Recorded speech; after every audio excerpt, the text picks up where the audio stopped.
Questions for reflection. The story of Israel's desire for a king, like all the other nations, has so much to teach us. First of all, they were not like every other nation.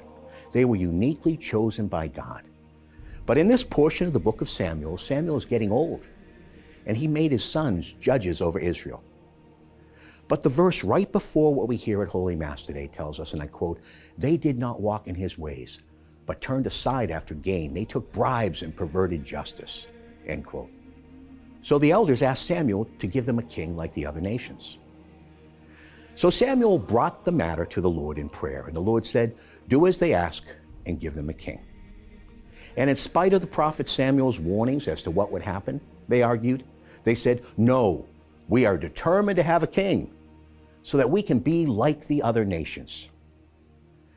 Now the Lord lets them exercise their human freedom, and out of his mercy, turns it all to their good. Because in spite of the problems which will occur with Saul, David ends up as king. And the plan for the son of David, the Messiah, follows.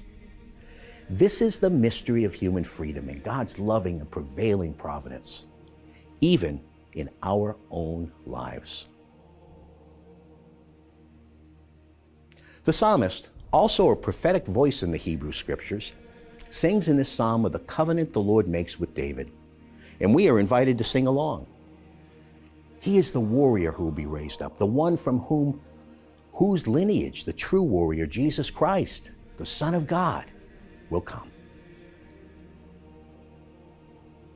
The gospel appointed for today's Holy Mass tells us of the healing of the paralytic, a wonderful miracle of Jesus, a sign of the kingdom being inaugurated in his public ministry.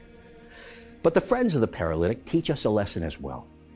It was not easy to get their friend to Jesus, when perhaps others would have given up, but they did not do so. It was their persistence, their genuine faith, and the humility of the paralytic which moved the compassionate heart of Jesus Christ.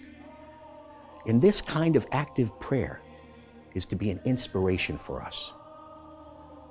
Finally, we have the bad example of the scribes. Interesting, they said, only God can forgive sins. They failed to see that the one who worked the miracle was indeed the Messiah of God.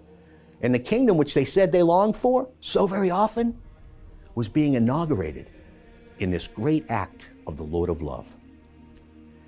In some ways, we are all paralytics, prevented by our own sins or our own ignorance from finding the healing which is available to all of us through Jesus Christ. He is not dead, he is alive, and he is administering his divine life, grace, through the sacraments. We need to rediscover genuine Christian friendship among us and help one another get to Jesus Christ. When was the last time you reached out to a brother or sister Christian, perhaps one who was having some kind of crisis, and prayed with them, or offered to take them to Holy Mass? That kind of action puts legs on faith. Let us learn from this gospel passage and pursue Jesus, bringing our friends along with us.